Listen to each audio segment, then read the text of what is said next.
Tomb Raider Anniversary is a new action-adventure game starring Lara Croft that's inspired by the original Tomb Raider 1 that came out in 1996. We spent a lot of time really being careful about the choices that we made about what we wanted to include and what we wanted to change and what we wanted to keep so that we could make a game that was both fresh and interesting to people who hadn't played it before, but also wouldn't tarnish the memory of the original game for those that had experienced it. The things from Tomb Raider 1 that we thought really worked, that we wanted to revive, were the sense of exploration and adventure and isolation. That was extremely appealing to people. It made them feel like they were adventuring on their own. It features the same locations as Tomb Raider 1 and suggests many of the same areas and puzzles, but with a modern game sensibility. They're all back.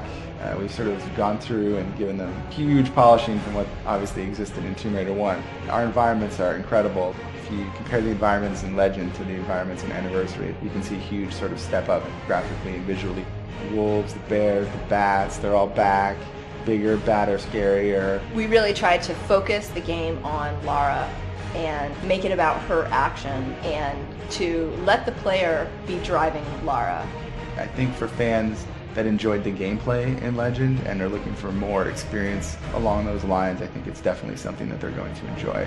Tomb Raider Anniversary was influenced by the original Tomb Raider, mostly in terms of some of the more logic puzzles. The original Tomb Raider had a lot of puzzles where it was sort of like pull a switch, open a door, and then you'd get through that door, and then you'd come across another door, and you'd have to find a switch or a key to open that door. And so in Anniversary, getting around that was kind of a difficult thing to maintain the original feel. What we tried to do in Tomb Raider Anniversary was to move away from relying upon those sorts of mechanics too frequently, and to allow the player, through the use of our physics system, to get more directly involved in what they were doing. We've had to take a whole new look at how we approach the design of our puzzles, provide interactions which are much more visible, much more intuitive, that resonate more with the player and give the player more chance to feel that they're actively imparting into the steps that solve the puzzle. The fundamentals of a good puzzle are something that's really easy to pick up and really easy to learn how to manipulate, but difficult to master. In Tomb Raider Anniversary, we're trying to make puzzles that are easy to understand. You see all the parts laid out in front of you, and you understand what needs to be done, but it's just a challenge to sort of put all the pieces together and figure out how you're going to accomplish that. A puzzle needs to be identifiable. You need to be able to tell that a puzzle's there and what you need to do. Mainly because if you can't identify the puzzle exists, then you've already failed. Things I think about when I'm designing a puzzle are always the end user. I'm always trying to put myself in the position of the player and try to figure out how would they go about solving this puzzle. I hope people really enjoyed Tomb Raider Anniversary, and hopefully it will live up to people's expectations. It's been a franchise that's been around for 10 years, and hopefully it will keep going strong. So hope people enjoy it. The whole approach was to try to respect the original. Everything is geared around trying to recreate that feeling from Tomb Raider 1 of exploring abandoned places, ancient places, finding something secret that other people have not seen for a very, very long time. I think if people played the original, they'll feel like this is close to the original, even though if they actually went back and looked the two side by side, they'd be very, very different. And trying to get that special feeling is not just about one part of the art, it's about the whole look and feel. And it's about the palette and the tones and the lighting and the atmosphere and the sound and the way that the design is laid out. So the process was we would go through and we would make things not colorful. We would light things so that they were desaturated. When you looked at it with the desaturated lights, things looked a lot more realistic. And then we would go back at the end and add color with, overgrowth, flowers, and vines. We really upped the scale a lot. That's probably been the biggest thing. Everything is more grand, more vast, just giant compared to the original. It was the introduction of the game, and I think it does a good job of getting you in the mood. You have a sense of mystery and adventure, like you don't know what's going on, you have to explore all these things. And even within Peru, it changes so much.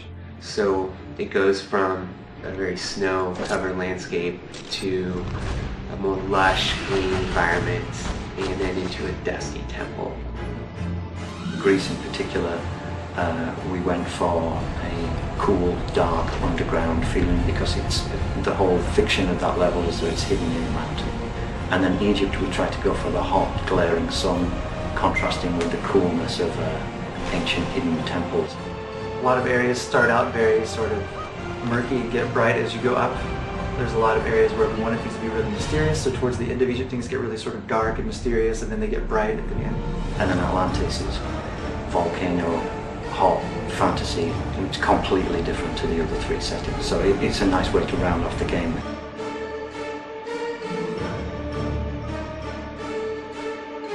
The original Tomb Raider story was basically Lara Croft being hired by Jacqueline Nadler to go after the Scion of Atlantis. That story is still the same in Anniversary. We just built more emotional resonance into it.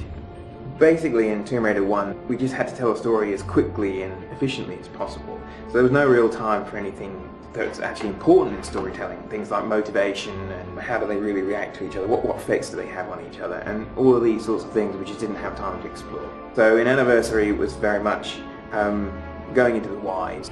Underneath the whole idea of the story of the original Tomb Raider was the proposition that all of the ancient civilizations are linked together, that they all have so many similarities that they must have actually been birthed from a culture that came before that we just simply don't know about yet.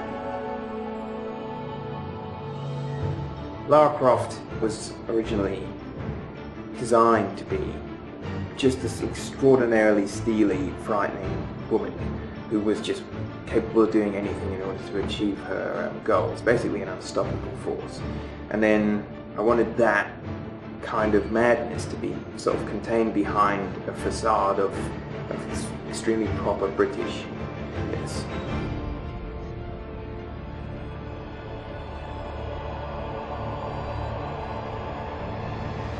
Essentially, the story of Anniversary is about how far Lara will go for her obsessions.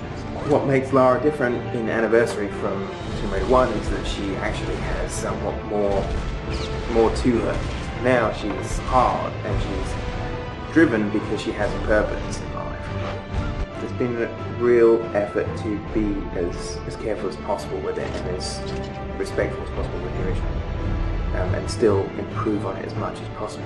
So hopefully people like it. My name is Troels Volman. I am the composer of Tomb Raider Anniversary Edition. Being a composer in the games industry is a very delicate task because on one hand you gotta bring experience from the movie media and really integrate a lot of experience of that, but you also gotta understand how the game operates. One of the sort of nostalgic factors we wanted to play on was related to the reveal sound in the first game. You have this wonderful vibraphone kind of sound for all the reveals, but you just had to get in.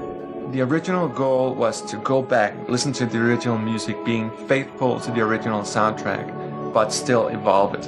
In Trey, we wanted only to use a symphonic orchestra and really just being very traditional in the sense. So the four main levels each have a classical setting, and they have different kind of themes and so forth, but the whole thing is classical and very traditional.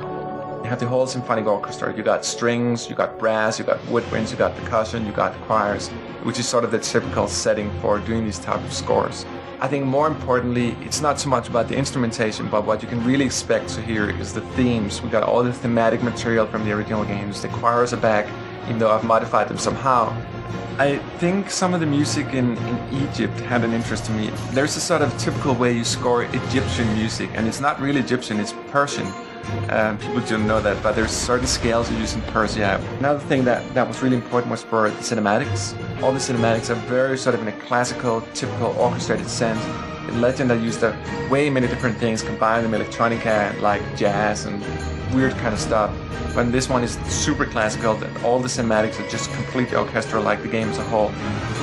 The soundscape for Tomb Raider Anniversary is different from Legend in that it's an evolution, and it's a lot more varied and a lot more detailed.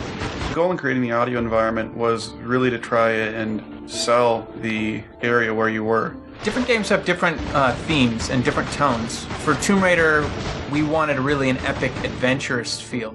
It's different from the original Tomb Raider in that the original sounds were very basic. At this point now, we can do things that the original couldn't. We have thousands more sounds than the original had. The average Laura animation probably has about as many sounds as the entire original Tomb Raider. You want those big dramatic effects and that kind of classic adventure feel. You really need to do a lot of processing and combining. Without audio, things seem dead and repetitive.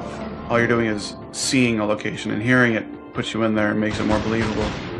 People tend to think the game looks better the better the audio is. We're not pulling punches. We're trying to go for the full glory. We're trying to, give the player just this really satisfying experience.